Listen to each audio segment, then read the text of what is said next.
Um pouco de história. Antes de iniciarmos o assunto dos componentes de um computador, noções básicas sobre seu funcionamento e o que podemos fazer com essa máquina, vamos dar uma passeada por alguns fatos históricos que colaboraram para que a tecnologia alcançasse o grau de evolução que temos hoje. Então, bora viajar para muitos anos atrás. Nos próximos momentos entraremos um pouco mais na história das tecnologias. Podemos dividir em 2 tópicos e alguns subtópicos. Os 2 tópicos são os não programáveis e os programáveis. Dos não programáveis. Vamos voltar alguns milhares de anos. Quem é mais das antigas vai se lembrar das aulas de matemática do ensino fundamental com o uso desse instrumento. O ábaco. O ábaco pode ser considerado como a primeira calculadora da humanidade.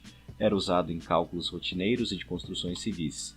Seu primeiro registro é datado de aproximadamente 5.500 anos a.C., lá na Mesopotâmia, embora várias civilizações antigas também possuam uma versão própria do ábaco. Por exemplo, os romanos antigos o chamavam de cálculos. Foi essa terminologia que derivou na nossa palavra cálculo. Régua de cálculo. Avançamos diversos séculos na história e chegamos no século 17 pós-JC. Estamos na Inglaterra e um padre criou uma tabela para a realização de multiplicações muito grandes. Talvez os lucros da Igreja Católica já estivessem muito altos naquele momento, vai saber. O inventor desse instrumento foi William Oughtred, ao reutilizar a base da pesquisa sobre logaritmos realizada pelo escocês John Napier. O mecanismo se constituía por uma régua que tinha uma quantidade razoável de valores pré-calculados, organizados de forma que fossem acessados automaticamente. Assim era a régua de cálculo do padre. Possuía também uma espécie de ponteiro capaz de indicar o resultado do valor desejado. Calculadora. Ainda no mesmo século, ainda na Europa, vamos dar um pulo na França, o ano de 1642. E lá estava Blaise Pascal, um matemático que desenvolveu a primeira calculadora, também conhecida como a máquina de Pascal, cujo funcionamento era realizado com base no uso de rodas interligadas que giravam na realização dos cálculos, estes restritos à adição e subtração somente. Foi 30 anos depois, já em outro país, que o alemão Gottfried Leibniz criou a calculadora capaz de realizar outras operações. Agora vamos falar dos programáveis. Primeiro, tear.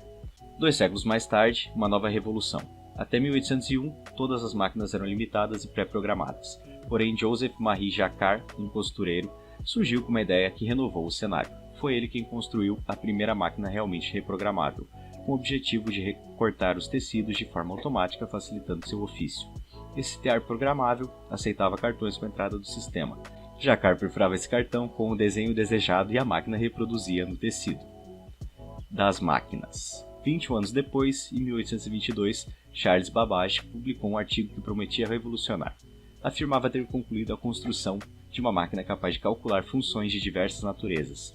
Esse projeto foi chamado de máquina de diferenças. Infelizmente, por conta de problemas financeiros e técnicos, foram necessários anos até que ela fosse de fato implementada. Porém, Babbage não parou por aí. Uma década e meia mais tarde, lançou a máquina analítica, que aproveitava os conceitos do tear programável, como o uso dos cartões, com os quais podiam ser informados comandos e instruções, fazendo uso de registradores primitivos. A precisão chegava a 50 casas decimais, contudo teve o mesmo lento destino da outra máquina por conta dos mesmos problemas. Lógica. Próximo ao meio do século XIX, são publicadas as ideias de um homem que por alguns é chamado de pai da lógica moderna, com grande contribuição para a era da programação. Era o matemático George Boole. Bora, Boole! Daí o nome da lógica booleana. George desenvolveu um sistema lógico que reduzia a representação dos valores com 2 algarismos, 0 e 1. Em sua teoria, o número 1 carrega o significado de ativo ligado existente verdadeiro, e o 0 representa o inverso, não ativo desligado não existente ou falso. Para indicar valores intermediários como mais ou menos ativo, é possível usar combinações desses 2 algarismos para representações.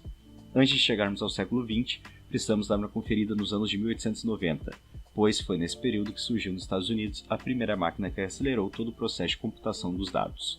Reutilizando o conceito de cartões desenvolvido para o tear programável, Hermann Hollerith surgiu com a máquina de Hollerith, que deu um grande salto na velocidade de processamento de dados do censo daquele mesmo ano, fazendo a substituição da caneta para marcar um X em sim ou não e utilizando em seu lugar a máquina com os cartões perfurados. Mudança que fez o tempo necessário para o processo de computação das informações ser reduzido substancialmente, aproximadamente levava somente 1/3 do tempo médio.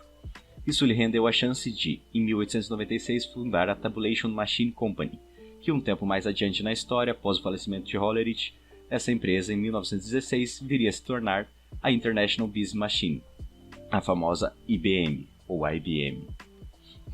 Já que entramos de penetras no século XX, continuaremos a falar sobre ele. O ano é 1931, e Vannevar Bush implementou uma arquitetura binária em computadores usando os bits 0 e 1, aplicando a lógica booleana. Podemos pular então para o período da Segunda Guerra Mundial. As máquinas estavam se tornando mais úteis em tarefas de decodificação de informações inimigas. Dentre os projetos envolvidos, podemos aumentar o destaque ao Mark I e o Colossus, o último desenvolvido por Alan Turing, responsável pela máquina que foi nomeada a partir de seu sobrenome. A máquina de Turing, que com um número finito de operações resolvia problemas computacionais de diversas ordens, e foi uma das grandes variáveis que contribuiu para o final do conflito. Momento VAR. Momento VAR é algum fato curioso ou alguma dica sobre o tema. No caso, hoje o Momento VAR é: recomendamos que assistam ao filme O Jogo da Imitação de 2014 para maior conhecimento sobre Alan Turing e a história da máquina. Muito obrigado por acompanhar até aqui. Por aqui chegamos ao fim do resumo da pré-história da computação. No próximo vídeo chegaremos à Era Moderna. Inscreva-se no canal, curta, compartilhe e deixe um comentário. Assim nos ajudará a evoluir cada vez mais. Obrigado.